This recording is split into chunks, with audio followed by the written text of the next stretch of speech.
안녕하세요. 매주 토요일 오전 9시에 함께합니다. 여러분의 부동산 투자 길잡이가 되어드릴 부동산 로드맵 진행의 김민경입니다. 요즘 재개발 시장의 분위기가 좀 묘한 것 같습니다. 한쪽에서는 울상을 짓고 있고 또 다른 한쪽에서는 축제를 즐기는 듯한 분위기죠. 일단 누구나 원하는 인기 있는 압구정이나 성수 같은 경우에는 서울시가 또 규제를 연장을 하면서 발을 묶이게 됐습니다. 어떻게 보면 사고 싶어도 살 수 없는 그림의 떡이 된 상황이죠. 반면에 그동안 소외됐었던 동네들은 반전의 드라마를 씁니다. 서울시가 이 어려운 용어, 사업성 보정개수라는 어려운 용어의 이 혜택을 서비스로 준 건데요. 쉽게 말하자면 그동안 수익이 안 났던 동네들 이제 돈 되게 판을 깔아줄게라고 좀 생각을 하면 쉬울 것 같습니다. 누구는 묶이고 누구는 풀리는 굉장히 아이러니한 이 부동산 상황인데요. 과연 이럴 때 우리가 어떤 식으로 해답을 찾아봐야 될지 오늘 50분 동안 또 풀어보도록 하겠습니다. 그럼 함께할 전문가님 화면을 통해서 먼저 만나보도록 하겠습니다.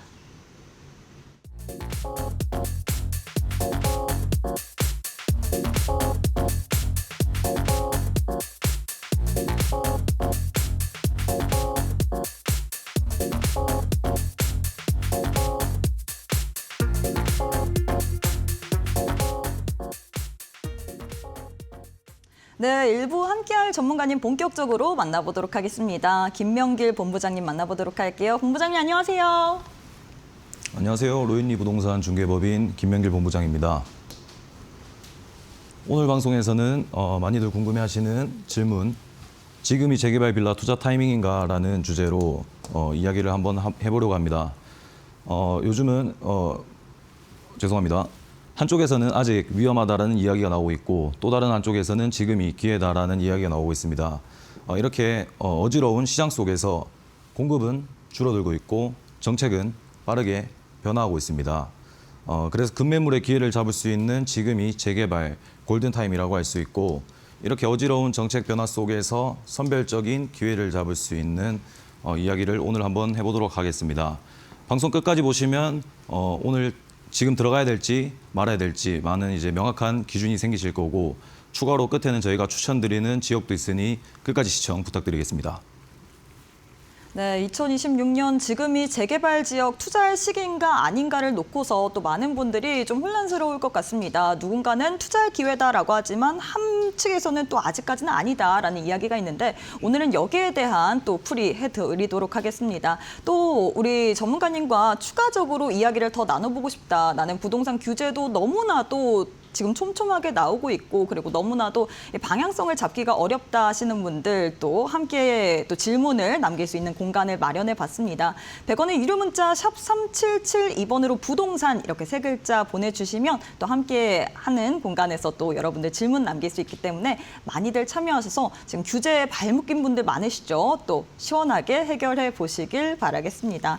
자, 이제 본격적으로 한번 이야기를 해봐야 될 것 같습니다. 현재 부동산 시장을 좀 정리를 해주시면 좋을 것 같아요. 현재 상황은 어떤가요? 네. 현재 부동산 시장 상황을 말씀드리겠습니다.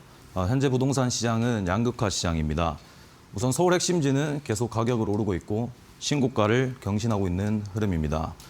강남 3구와 마용성, 마포, 용산, 성동구 같은 지역은 수요가 계속 오르면서 가격이 꺾이지 않는 흐름을 보이고 있습니다. 반면에 비핵심지는 조정이나 유지가 계속되고 있는 흐름입니다. 과거에는 부동산 시장이 같이 오르거나 같이 내리는 시장이었다면은 지금은 완전히 다른 시장이 서로 동시에 움직이고 있는 시장이라고 할 수 있습니다. 입지별 격차 심화가 계속 지속되고 있고, 네, 그렇습니다. 그리고 공급 절벽입니다. 수도권 신축 입주 물량이 전년 대비 30% 감소가 했습니다. 먼저 부동산 시장을 결정하는 것은 수요와 공급의 균형입니다. 공급이 줄어들면서 신축의 희소성은 증대를 하게 되는 겁니다. 정리를 하자면 서울 시장은 지금 신고가를 계속 경신하고 있고 비핵심지는 조정 및 유지가 계속되고 있는 흐름입니다. 그리고 공급은 줄어들어서 앞으로 신축의 힘은 더 강해질 거로 생각이 됩니다.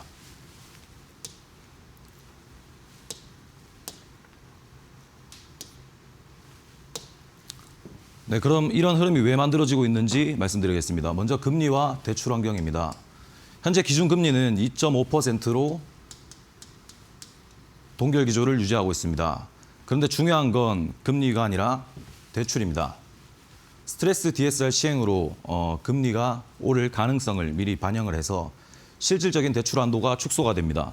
그래서 시장에 들어오는 투자자가 더 줄어드는 지금 상황이고, 그리고 시장에 들어오는 돈의 양이 줄어들고 있습니다. 그래서 시장에 수요가 선별적으로 들어온다고 생각하시면 됩니다. 그럼에도 불구하고 거래는 계속 상승하고 있습니다. 5월 9일 양도세 중과 유예 종료를 앞두고 다주택자 매물이 계속 시장에 나오고 있습니다. 매물은 나오고 있는데 지금 시장에 들어올 수 있는 매수 가능 대상자는 한정이 되어 있다라고 생각하시면 됩니다. 그래서 매수자 우위 시장이 만들어진다고 생각하시면 됩니다. 다음은 정리를 해드리면은 대출은 줄어들고 있고 매물은 계속 나오고 있는 상황입니다. 그래서 매수자 우위 시장이 만들어진다고 생각하시면 됩니다.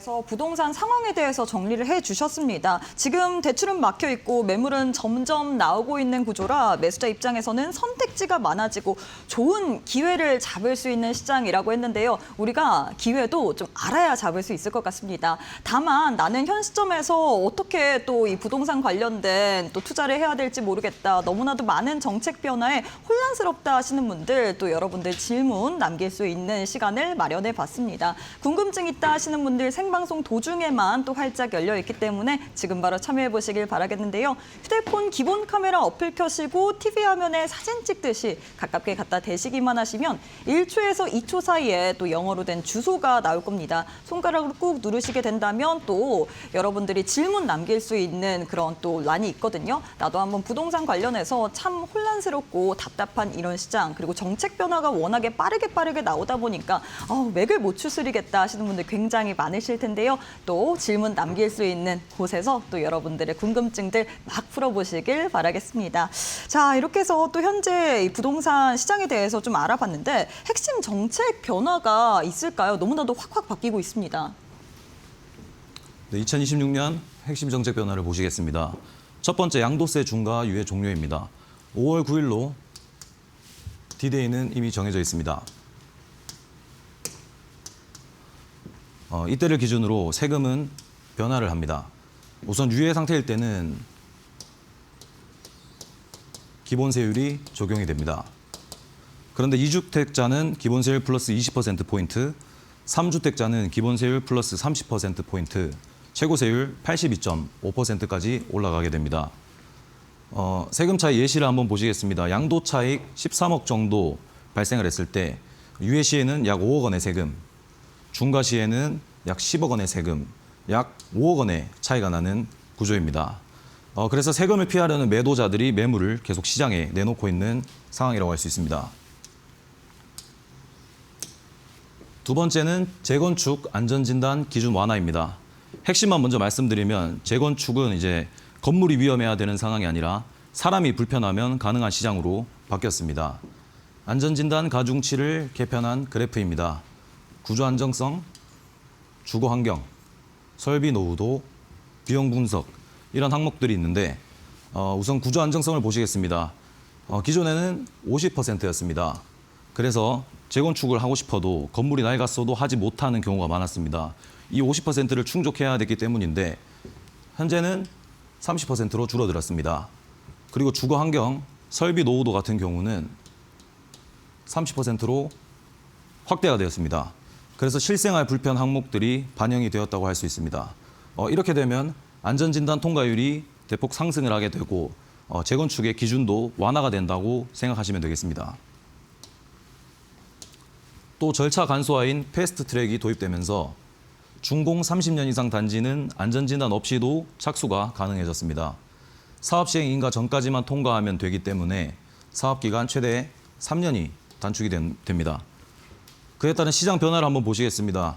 서울 노후 단지 안전진단 통과율이 대폭 상승을 하고 초기 재건축 진입 장벽 완화로 거래가 활성화되면서 막혀있던 단지들이 움직이기 시작합니다. 다음은 토지거래 허가구역 확대입니다. 먼저 토지거래 허가제란 투기적인 거래가 우려되는 지역을 지정해서 거래할 때 관할구청장의 허가를 받아야 하는 강력한 규제입니다. 쉽게 말씀드리면 이 토지거래 허가구역에서 집을 마음대로 사고 팔 수 있는 게 아니라 무조건 허가를 받아야만 거래가 가능하다고 할 수 있습니다. 투기성 거래가 우려되는 지역의 강력한 규제라고 할 수 있고 원칙적으로는 실거주, 실사용 목적만 허가가 가능합니다. 26년 서울시 핵심 지정 현황입니다. 신속통합기획구역, 대부분 후보지 선정과 동시에 토호제로 즉시 지정이 됩니다. 강남 3구와 용산구, 2026년 12월 31일에 아파트 전역이 지정 연장되었습니다. 보통 매년 연장이 되기 때문에 내년에도 연장이 될 거로 예상이 됩니다. 그리고 모아타운, 공공재개발, 이런 재개발들이 투기 방지를 위해서 권리산정 기준일을 지정과 함께 병행합니다.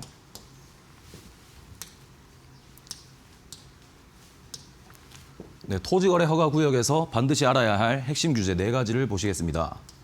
첫 번째, 실거주 의무입니다. 이 지역에서 거래를 할 때에는 무조건 실거주 의무가 2년이 하셔야 됩니다. 세입자가 있으면 예외가 되지만 실거주 의무는 필수라고 생각하시면 되겠습니다. 두 번째는 굉장히 중요한 겁니다. 허가를 득하기 전에 계약을 하면은 그 계약은 무효가 됩니다. 그래서 반드시 허가를 받고 계약을 진행하셔야 되고, 세 번째는 이행강제금입니다. 앞에 말씀드린 실거주 의무와 의무를 하지 않거나 목적외에 사용을 했을 때는 매년 취득가액의 10%의 강력한 이행강제금이 부과가 됩니다. 그리고 갭 투자는 원천 차단되어 있습니다. 전세를 끼고 매수를 하는 그런 행위들은 이제 차단됐다고 생각하시면 됩니다. 그래서 재개발 빌라 투자는 소형 주택입니다. 주택수에서 제외가 된다는 그런 혜택이 있고, 대지 지분이 작고 일반적인 아파트 매매와는 다르게 토지거래 허가 구역에서 규제를 받지 않는다고 생각을 하시면 됩니다.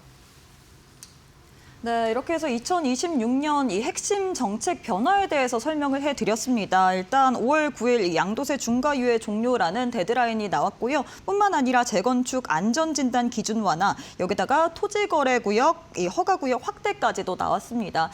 사실 이 부동산 투자를 하시는 분들이라면 참 지금 시장이 굉장히 어려울 것 같습니다. 지금 정부에서 주식시장을 활성화하려고 하고 있고, 부동산 시장은 계속해서 이 규제를 옥죄고 있기 때문에 내 집 마련 한 사람 혹은 지금 내 집을 지키려는 사람들 굉장히 고민이 많으실 것 같은데요. 그래서 여러분들의 이런 답답한 심정을 또 들어드리기 위해서 공간을 마련해 봤습니다. 100원의 유료 문자 샵 3772번으로 부동산 3글자 보내주시면 여러분들의 궁금증 풀어볼 수 있으며 딱 생방송 50분 도중에만 열리기 때문에 이 기회 놓치지 마시고 앞으로 2026년 계속해서 정부가 옥죄고 있는 부동산 시장 속에서 어떤 식으로 해답을 찾아봐야 될지 이런 부분을 챙겨보시길 바라겠습니다. 자, 이렇게 해서 또 우리가 이 정책 변화에 대해서 살펴봤는데요. 어떻게 보면 5월 9일 이 양도세 중과 이 데드라인이 나왔습니다. 지금 현 시점을 우리가 그러면 골든타임으로 봐야 될지 아니면 어떻게 봐야 될지 이 부분도 좀 여쭙고 싶어요. 네, 지금까지 시장 상황과 정책 변화를 보셨다면 왜 5월 9일 이전이 골든타임인가를 말씀드리겠습니다. 네, 5월 9일을 기준으로 현재는 매수자 우위 구간, 그리고 나중에는 매물 잠긴 구간으로 될 가능성이 큽니다. 우선 현재를 보시겠습니다. 양도세를 피하려는 다주택자들이 매물을 계속 시장에 내놓고 있는 상황입니다. 급매가 그러면서 계속 나오고 있고, 5월 9일이라는 기한이 정해져 있기 때문에 가격도 낮춰서 매도를 하려는 그런 흐름입니다. 그래서 매도자의 시간 압박을 활용한 가격이 내고가 가능하고, 매수자들은 더 좋은 협상 테이블에 선다고 말씀드리고 싶습니다. 그래서 조건 좋은 매물을 선점할 수 있는 기회입니다. 그리고 중요한 게 5월 9일 이전에 계약 체결이 필수입니다. 또 5월 9일이 토지거래 허가를 득해야 되기 때문에 이 토지거래 허가는 2주 정도의 기한이 소요됩니다. 그래서 지금부터 빨리 움직이셔야 된다고 말씀드리고 싶습니다. 자, 두 번째는 매물 잠긴 구간입니다. 세금 부담 증가로 인한 매도자들이 매도를 포기합니다. 그래서 매물을 걷어들이고 매물 감소로 이어집니다. 그래서 매물 잠긴 구간이고 공급 부족으로 가격이 상승할 가능성이 큽니다. 그래서 이때부터는 사고 싶어도 살 수 없는 시장이 될 겁니다. 네, 이 타이밍에 재개발 빌라 투자를 해야 되는 이유를 말씀드리겠습니다. 앞서 말씀드린 것처럼 재개발 빌라 투자는 소형 주택이고 주택 수에서 제외가 된다는 그런 혜택이 있습니다. 재개발 빌라 투자를 해야 되는 이유, 자, 첫 번째, 소액 진입 가능합니다. 일반적인 아파트 매매와 다르게 전세를 활용한 운영 방식으로 상대적으로 적은 초기 투자금으로 서울 진입이 가능합니다. 이렇게 대출이 막힌 환경에서는 부담이 적은 투자가 유리하다고 할 수 있습니다. 두 번째는 정비 사업 자체가 레버리지 효과를 합니다. 용적률이 올라가고 건물이 올라가면서 토지 가치가 상승을 하고 사업 진행 단계별로 계단식 프리미엄 상승을 기대할 수 있습니다.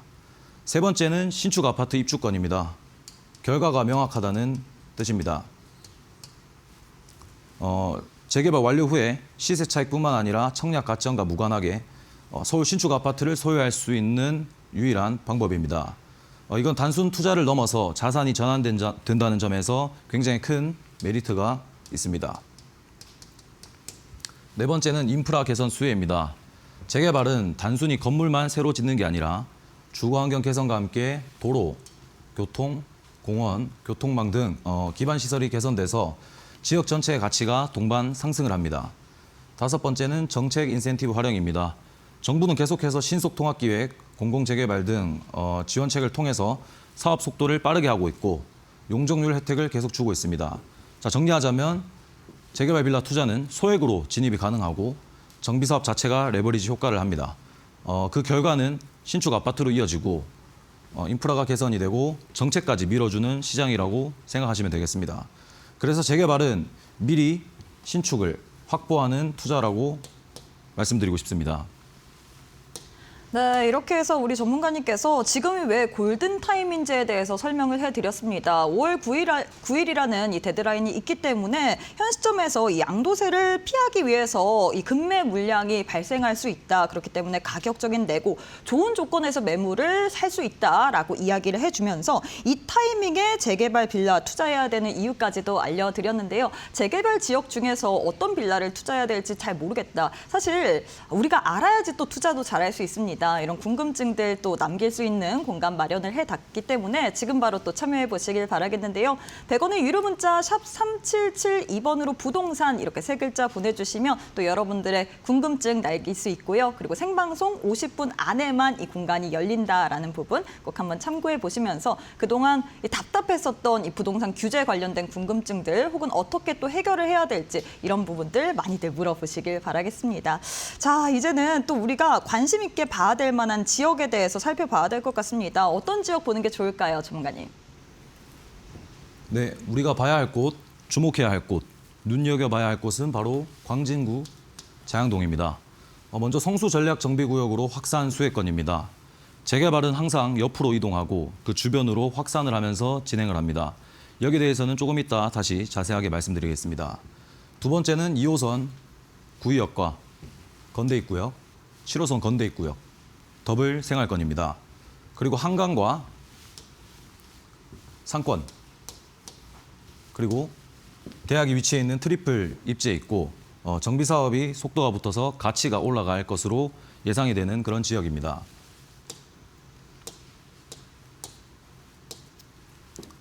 네, 지도를 보시면 성수동입니다. 성수동은 서울에서도 입지가 좋은 곳으로 이미 유명한 지역이고 성수 전략 정비구역으로 지정이 되어서 대규모 재개발이 이루어지고 있는 곳입니다. 한강변을 중심으로 대규모 재개발이 이루어지고 있고 서울에서도 굉장히 주목하고 있는 프로젝트 중에 하나라고 말씀드리겠습니다. 그리고 성수대교, 서울숲역, 영동대교, 청담대교를 이용하면 압구정과 청담으로 갈 수 있는 그런 도로입니다. 이렇게 강남과 생활권이 맞닿아 있는 지역이라고 할 수 있고 자연과 여유를 누릴 수 있는 약 35만 제곱미터 규모의 서울숲이 바로 옆에 있는 것도 메리트라고 할 수 있습니다. 그리고 이미 성수동 카페 거리는 워낙 유명합니다. 브랜드 팝업과 편집샵 등 이미 유명한 동네라고 할 수 있습니다. 그래서 제가 전에도 말씀드렸다시피 재개발은 항상 옆으로 이동하고 주변으로 확산하면서 진행합니다. 그래서 다음 보실 곳은 바로 자양동입니다. 먼저 자양 4동, 자양 3동, 자양 2동이 있는데 여기는 현재 15억에서 20억대로 금액이 많이 올라 있는 상태입니다. 전세 레버리지를 활용했을 때도 12억에서 17억 정도의 투자금이 필요한 상황입니다. 그래서 제가 지금 추천드리는 지역은 바로 자양 1동입니다. 자양 1동은 우선 역세권 재개발로 진행될 가능성이 큽니다. 역세권 재개발을 간단하게 말씀드리면 역에서 350m 이내에 주거와 상업, 업무를 고밀도 개발을 하시는 거라고 생각하시면 되는데 역세권 재개발은 용적률 인센티브를 받습니다. 최대 500에서 1300%까지 받기 때문에 더 많이 높게 지을 수 있고 더 많은 평형을 공급받을 수 있다는 뜻입니다. 그래서 사업성이 제일 좋다고 할 수 있고 또 구의역이 있습니다. 구의역에서 도보 5분 거리 저희의 매물이 위치해 있는 지역입니다. 그리고 또한 소형 주택이라 주택수에서 제외가 된다는 그런 장점이 있고 금액은 약 3억 원대로 진입이 가능합니다. 그리고 구의역에 대해서 장점을 또 말씀드리면 강남까지는 약 15분, 잠실까지는 10분, 종로와 여의도까지는 30분대로 이용이 가능한 노선이고 여기 보시면 신속통합기획, 모아타운 등 주요 재개발이 계속 이루어지고 있는 지역입니다. 그래서 남은 지역은 저희가 가지고 있는 이 위치라고 생각하시면 되고 여기는 지금 지자체에서도 적극적으로 밀어주는 그런 지역입니다. 우선 동서울터미널 지금 현대화 사업을 하고 있고요. 광진구청은 이미 이제 완공이 되었습니다. 그리고 아까 말씀드린 신속통합계획 모아타운 등 재개발에 속도가 붙는 그런 지역이라고 할 수 있습니다. 그래서 자양동은 이제 강북을 넘어서 강남급 입지로 넘어가는 그런 구조라고 할 수 있습니다. 여기에 대해서 궁금하신 사항이나 뭐 그런 것들이 있으신 분들은 저희 세미나에 참석하셔서 많은 정보 얻어가시기 바랍니다. 투자는 확정 이유가 아니라 가능성 구간에서 시작됩니다. 그 가능성을 저희 로엔이 부동산 중개법인에서 함께 하시기 바랍니다. 감사합니다. 네, 이렇게 해서 우리가 관심 있게 봐야 될 지역으로 자양동을 꼽아주셨습니다. 성수 전략정비구역 확산의 수혜권이기 때문에 재개발은 항상 옆으로 주변으로 확산되기 때문에 라고 이야기를 했는데요. 이 부분 참고해 보시길 바라겠습니다. 자, 그럼 전문가님과는 여기서 마무리해 보도록 하겠습니다. 오늘도 수고 많으셨습니다.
네, 정책 변화 속에서 선별적으로 재개발 관련된 기회를 잡을 수 있을 만한 방법에 대해서 모색을 해봤는데요. 추가적으로 나도 한번 이 재개발 지역 관련된 궁금한 거를 한번 물어보고 싶다. 나도 재개발 관련해서 궁금한 게 어떻게 보면 어느 지역 그리고 어느 매물 뭐 이런 이야기를 좀 묻고 싶은데 어디 물어볼 데가 마땅히 없다 하시는 분들 또 생방송 도중에만 50분 동안에만 여러분들의 질문을 또 담아드리고 있습니다. QR코드 통해서 또 이용 가능하신데요. 지금 휴대폰 기본 카메라 어플 켜시고 TV 화면에 사진 찍듯이 가깝게 갖다 대시기만 하시면 1초에서 2초 사이에 영어로 된 주소가 하나 보이실 겁니다. 손가락으로 꾹 누르시게 된다면 함께 할 수 있는 공간에서 또 질문 남길 수 있고요. 이 방법이 좀 어렵다, 나는 잘 모르겠다 하시는 분들 100원의 유료 문자를 통해서도 이용 가능하십니다. 100원의 유료 문자 샵 3772번으로 부동산 이렇게 세 글자 보내주시면 또 여러분들의 질문 남길 수 있는 공간 마련이 되어 있기 때문에 이런 이 정책 조금씩 빠른 변화 속에서 여러분들도 이 선별적인 기회 꼭 한번 잡아보시길 바라겠습니다. 자, 그러면 저희는 잠시 후에 2부에서 함께할 전문가님 화면을 통해서 또 만나보도록 하겠습니다.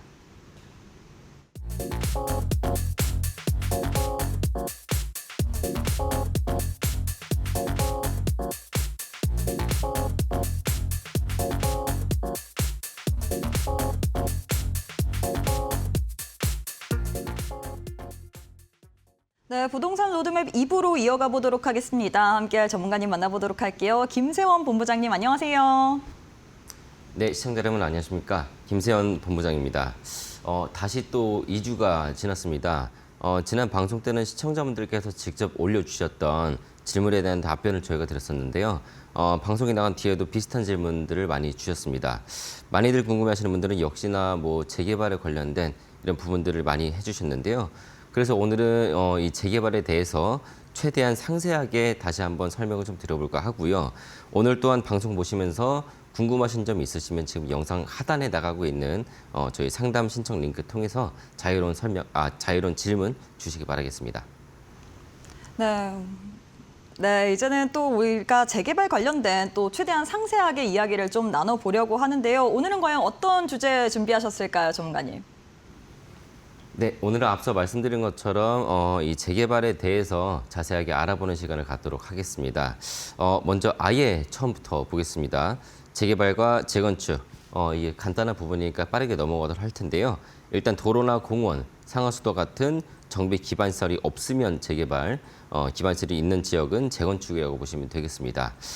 보편적으로 빌라를 허물어서 지으면 재개발, 아파트를 허물어서 지으면 재건축인데 정확히는 주변의 이런 여건들을 가지고 판단을 하시면 되겠습니다.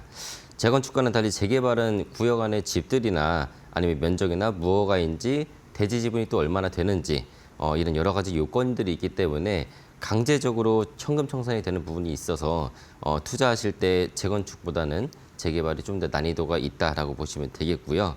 각 건물마다 연식도 다르고 또 면적이나 상황 같은 게 다들 다르기 때문에 이게 아파트와는 달리 평가 금액이 이제 달라지게 돼요.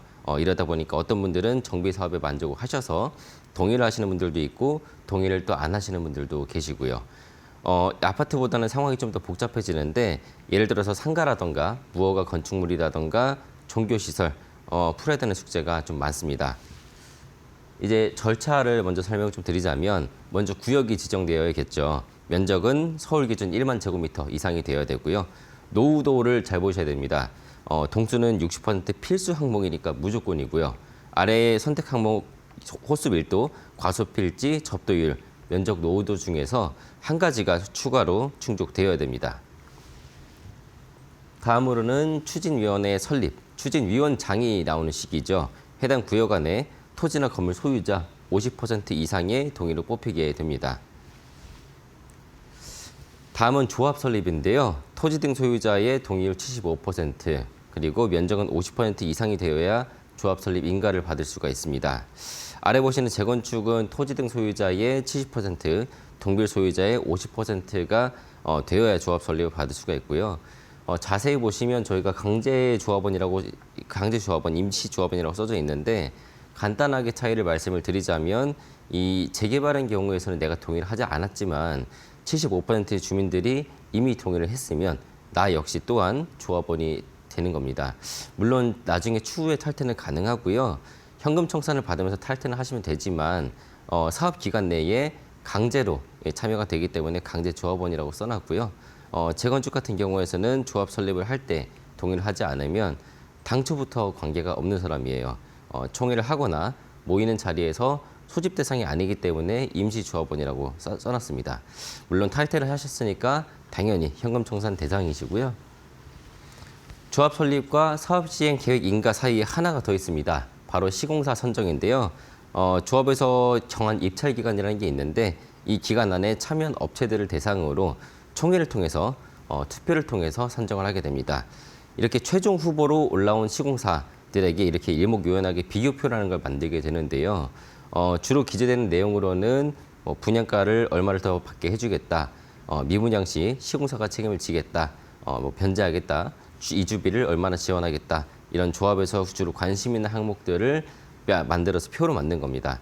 하지만 이렇게 계약을 해도 공사 기간이 뭐 계약서에 명시되어 있지 않은 사유들로 인해서 연기가 된다던가 마감재나 건축 자재의 비용이 올라간다던가 라는 부득이한 사유로 당연히 발생은 될 수가 있어요. 조합과 뭐 엎치락 뒤치락 하다가 결국 계약을 해지하고 재선정을 하는 경우도 종종 있습니다. 또 이 시공사의 선정 시기가 2023년 7월부로 사업 시행 계획 인가 이후에 시공사 선정을 하던 게 지금은 조합 설립 이후로 변경됐습니다. 당겨진 이유는 사업의 원활한 절차 때문인데요. 시공사 선정을 빨리 하게 되면 사업 기간이 단축됩니다. 시공사 선정도 정비 사업에서 굉장히 중요한 부분이거든요. 뭐 어느 브랜드를 할 것이냐, 하이엔드로 할 것이냐, 또 단지도나 평면도 이런 게 조합원 내에서도 의견이 좀 많이 갈립니다. 일찍 정리하면 당연히 사업 기간이 단축되니까 뭐 이제 기간 자체가 단축된다는 장점이 있겠고요. 특히 요즘 많이 관심들을 가지시는 신속통합기획이나 모아타운은 속도가 또 생명이기 때문에 시공사 선정을 가급적 빨리 하는 것이 좋습니다. 특히 공공재개발 같은 경우는 시공사 선정을 하면서 잡음이 가끔 생기면서 이 사업 기간이 또 길어질 수가 있는데요. 이 선정을 앞당기면서 잡음도 줄이고 투명성도 높여서 사업 속도가 더 단축되겠습니다. 또 두 번째로 시공사가 이 선정이 되면 시공사 신용을 가지고 이주비 대출이나 사업비 조달 같은 금융적인 지원을 받을 수가 있게 되고요. 브랜드나 인지도가 높은 건설사를 조기에 확보해서 사업의 불확실성을 좀 낮추고 프리미엄 브랜드의 적용이나 조합원 혜택을 좀 더 극대화시킬 수가 있겠죠. 다만 주의하실 점은 시공사 선정을 너무 급하게 하실 경우에 특히 이 구체적인 설계나 시공비가 정해지지 않은 상황에서 급하게 계약을 체결하게 되면 추후에 시공비 증가나 시공사와의 갈등이 우려가 될 수 있기 때문에 이거는 참고하시기 바랍니다. 이렇게 해서 이 정비 사업의 비즈니스 파트너가 정해지면 바로 사업 시행 계획 인가로 갑니다. 우리 아파트를 이렇게 지을 겁니다라는 계획을 뭐 이제 인허가 받는 단계라고 보시면 되겠고요. 앞에 정비 계획을 짜면서 전체 세대수나 몇 개의 동, 몇 개 층으로 할지 대략적으로 큰 틀을 짰다면 이 부분에서는 그보다 심화적인 디테일한 부분에서 계획이 수립됩니다. 사업 시행 계획 인가에 허가가 받는 항목들이 굉장히 많아서 화면에 지금 다 담지는 못했지만 어찌됐든 이 정비 사업에서 가장 중요한 단계라고 보시면 되겠습니다. 그러면 관리처분 계획과 사업 시행 계획 인가 사이에 하나가 또 있는데요. 바로 조합원 분양입니다. 이 단계에서 새 아파트들의 가격이 정해지고 조합원들은 분양 신청을 하게 됩니다. 조합원들은 얼마에 분양할 것이냐는 사업이 진행되는 변수들에 따라서 계속 변동이 되긴 하겠지만 그래도 일반 분양가보다는 저렴합니다. 예전에는 헌집을 주고 새 아파트를 받더라도 돈을 돌려받는 일들이 있었어요. 이게 환급금이라고 하는데 요즘에는 재건축하는 아파트들이 층수가 예전에는 비교해서는 좀 높기도 하고 초과이익 환수제나 분양가 상한제 같은 이런 규제들이 있다 보니까 과거에 비교해서는 사업성이 좋지는 않아서 환급금이 나오는 일은 거의 없습니다. 사실 요즘같이 공급이 어려운 시기에 투자자분들은 새 집을 미리 산다는 것에 주된 목적을 갖고 있습니다. 분양과 관련해서 좀 더 설명을 드리자면 재건축 같은 경우에서는 같은 동, 같은 층, 뭐 구조만 다르기 때문에 비교적 이견이 좀 적을 수는 있겠지만 재개발 같은 경우에서는 감정평가액이 위치나 노후도 또 이제 대지지분 같은 많은 요소들이 있기 때문에 감정평가가 재건축에 비해서는 시간이 다소 좀 걸립니다. 여기 보시는 추정 가액은 실제 거래가액이 30억이라고 해도 감정평가의 기준으로는 된다는 거예요. 사실 추정가액보다 중요한 것은 이 권리가액인데 권리가액은 감정가 곱하기 비례율입니다. 비례율이라는 건 정비사업 구역의 사업성이라고 보시면 되겠고요. 당연히 사업 기간에 따라서 분담금이 늘어나는 상황도 있겠지만 아무튼 방식은 이렇게 된다고 말씀을 드리는 겁니다. 실거래가가 내 자산의 가치는 아니라는 뜻인 거죠. 근데 다만 특정 타입의 경쟁이 붙었을 때 예를 들어서 84A 타입의 300세대밖에 없는데 500명이 지원했다. 이럴 때는 권리가액이 높은 순서대로 이기는 거예요. 관련된 사례로는 재개발 구역인데 아파트가 포함이 되어 있어요. 이게 최근에 한남 뉴타운 같은 상황이죠. 이런 경우에서는 아파트가 아무래도 저층에 있는 다세대나 다가구보다는 권리가액을 높게 받습니다. 그러면 해당 구역 안에서 조합원 분양 시에 유리한 면이 있는 겁니다. 그래서 아예 처음부터 아파트를 구역 안에 넣지 않으려고 하는 현장들도 종종 있으니까 그 부분은 좀 참고하시고요. 그러면 앞서 말씀드린 권리가액, 분양가, 비례율을 가지고 적용을 하면 이런 계산식이 나오게 됩니다. 예를 들어서 구역 안에 있는 물건들을 분석한다고 제가 한번 가정해 보겠습니다.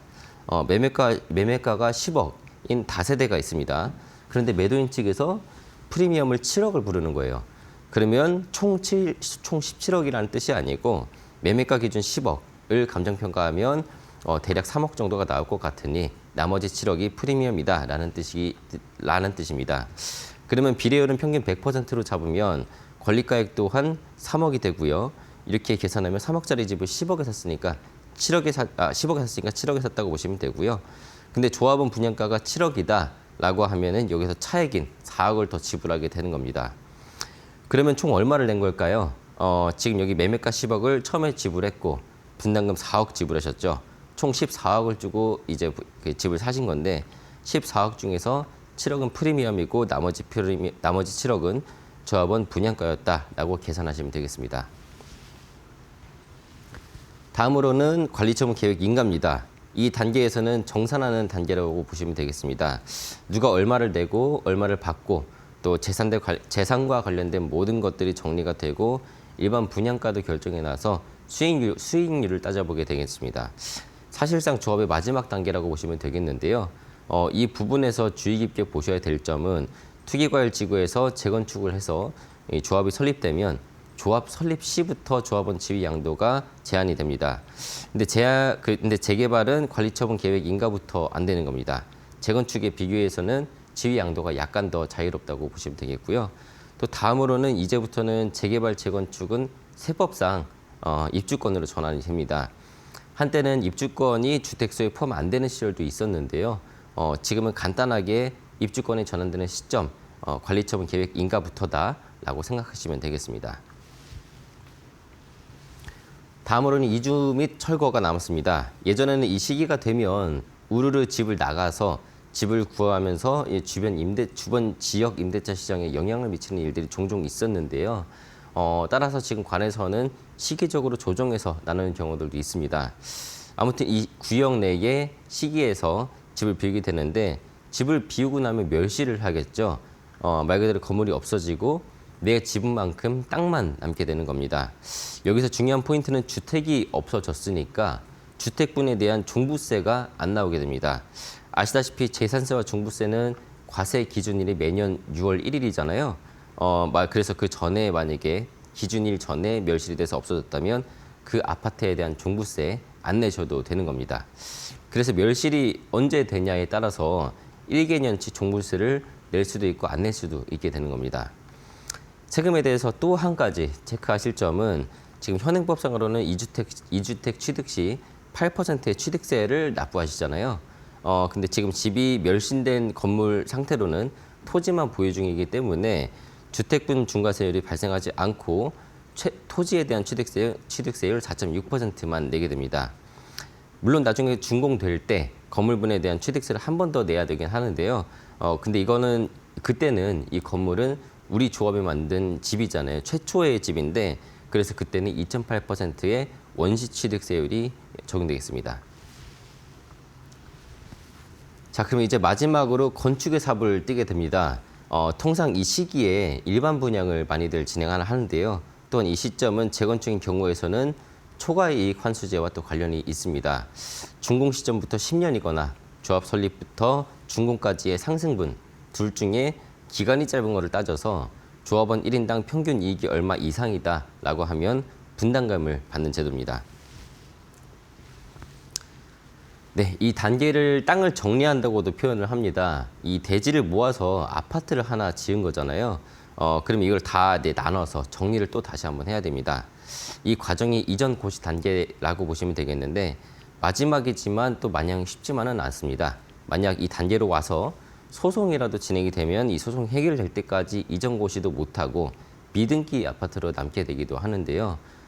최근에 실제 사례로는 마포구에 작년 동안 9년 동안 미등기 상태로 있다가 2025년도에 해결이 됐습니다. 일단 오늘 제가 최대한 간략하게 설명을 드리긴 했는데 절차가 굉장히 많죠.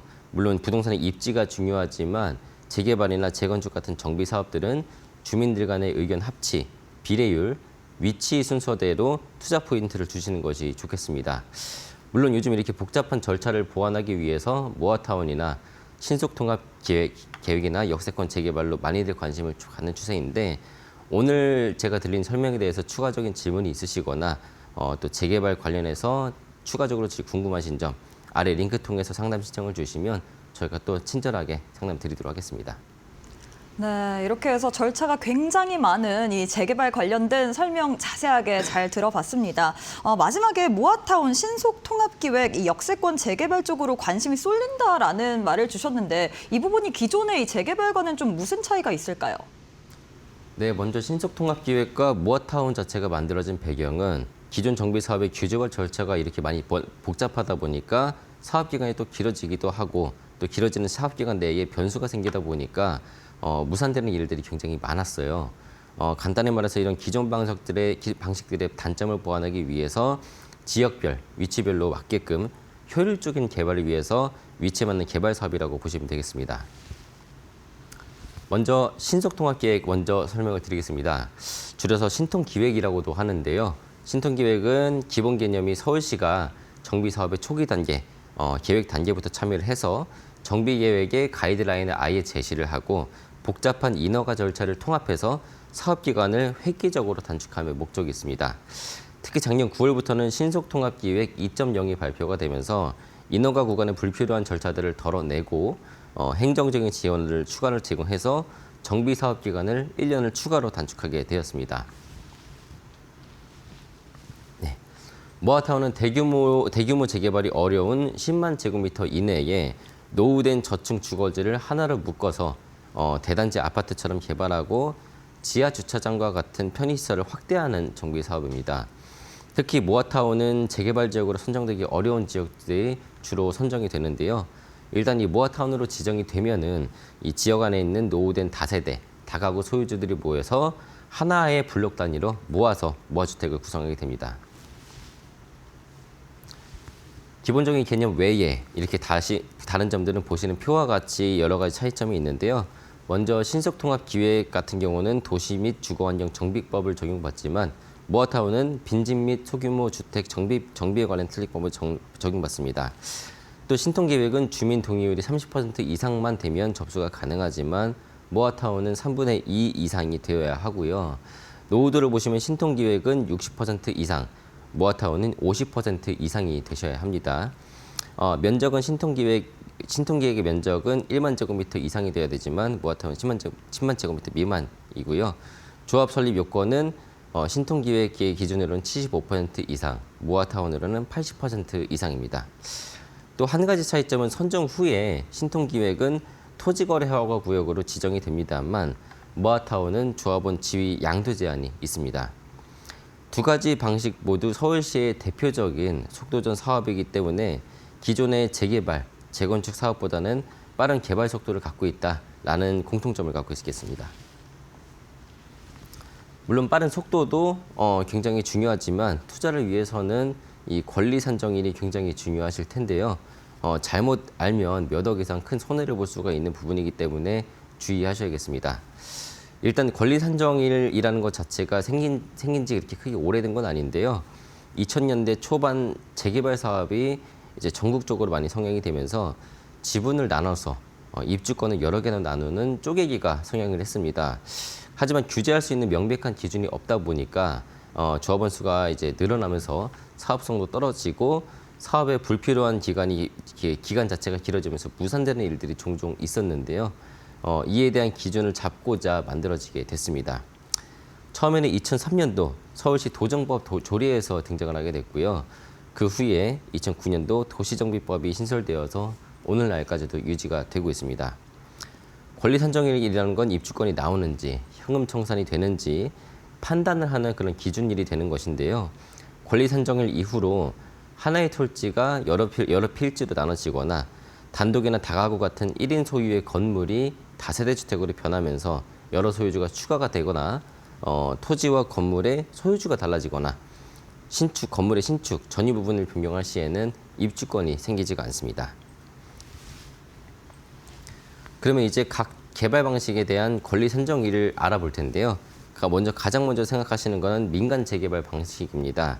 민간 재개발은 도정법을 적용받으면서 권리 선정 기준일은 도정법 77조 1항에 나와 있는 것처럼 정비구역 지정 고시일 또는 투기 억제를 위해서 시도지사가 주민 공람 공고일 이후 정비구역 고시 전에 따로 정하는 날이 권리 선정의 기준일이 됩니다. 하지만 이 항을 보시면 시도지사가 따로 적용을 한 경우에는 지자체 공보에 고시를 해야 됩니다. 앞에 설명드린 신통기획도 이 도정법을 적용받는데요. 현재 신통기획은 자치구 추천일 또는 별도 요청일을 기준으로 잡고 있습니다. 신통기획은 별도 요청일 권한을 구청장에게 넘겼다고 보시면 되겠습니다. 역세권 재개발은 크게 두 가지로 나눠지는데요. 역세권 장기전세 주택과 역세권 활성화로 나눠지게 됩니다. 역세권 장기전세 주택은 다른 말로 쉬프트라고도 하는데요. 이 사업의 권리 산정 기준일은 정비계획 공람 공고일입니다. 역세권 활성화는 쉬프트보다 시점이 좀 뒤에 있습니다. 대상지 선정 통보일이 권리 산정 기준일이 되겠고요. 역세권 재개발 사업은 이렇게 사업 방식에 따라서 혼동이 있을 수가 있으니까 권리 산정일을 꼭 구분하셔야겠습니다. 마지막으로는 신통기획인데 2024년도 이전 버전은 그냥 간단하게 참고만 해주시고 24년도 1월 달부터 기준입니다. 서울시의 후보지로 추천한 날, 즉 접수한 날로부터 권리 산정 기준일이 정해집니다. 해당 지역에서는 주민들이 동의서를 걷어서 이제 구청에다 접수를 하게 되는데 구청에서는 검토를 해서 서울시에 접수를 하게 되는데요. 이 접수일이 권리 산정 기준일이 되는 거고 또 권리 산정 기준일까지 준공이 나야 됩니다. 모아타운은 일반 재개발과는 달리 소규모 주택정비법을 적용받는데 해당 법 28조의 2항을 보시면 고시가 있는 날 시장 군수가 투기 억제를 위하여 따로 정하는 날, 이 날이 권리 산정 기준이 되는데요. 보도자를 보시면 이 시 접수일 또는 구 접수일이 권리 산정 기준일이 되는 겁니다. 여기서도 주의하실 점은 기준일이 다음 날이 아니고 기준일까지 아까 말씀드린 것처럼 착공 신고를 득해야 되고 조합 설립 인가일 전까지 소유권을 확보해야 되겠습니다. 네, 설명 잘 들었습니다. 최근 재개발에 대한 문의 굉장히 많아 보이는데 인기가 많아 보이는 지역 어디인가요? 네, 최근에 양천구 목동에 대한 문의가 굉장히 많은 편인데요.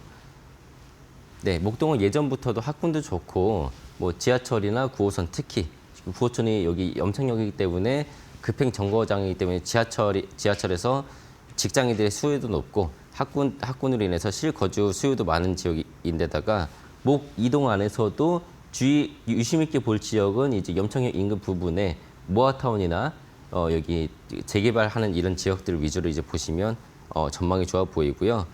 분양가는 이제 4억에서 5억 선에서 마주치고 있기 때문에 아직까지는 접근이 비교적 간단한 가벼운 마음으로 접근하실 수 있는 이런 지역이라고 볼 수가 있겠습니다.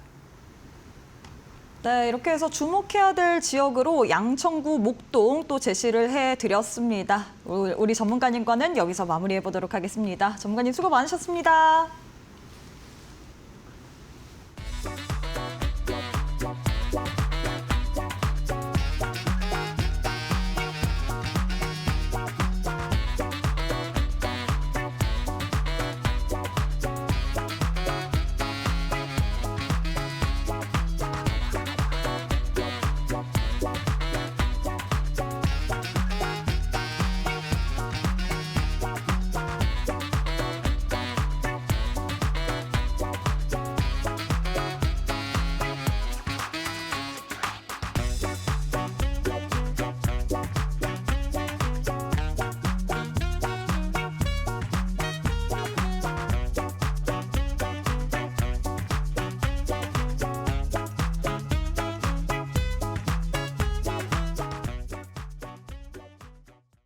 네, 저희가 준비한 내용은 여기까지입니다. 본 방송에 대한 정보는 투자 판단에 대한 조언일 뿐 해당 부동산의 가치의 상승 또는 하락을 보장하진 않다라는 점 꼭 참고해 보시길 바라겠습니다. 저희는 그럼 다음 주 토요일 이 시간에 또 알차고 유익한 내용으로 함께해 보도록 하겠습니다. 오늘도 시청해 주신 여러분 고맙습니다.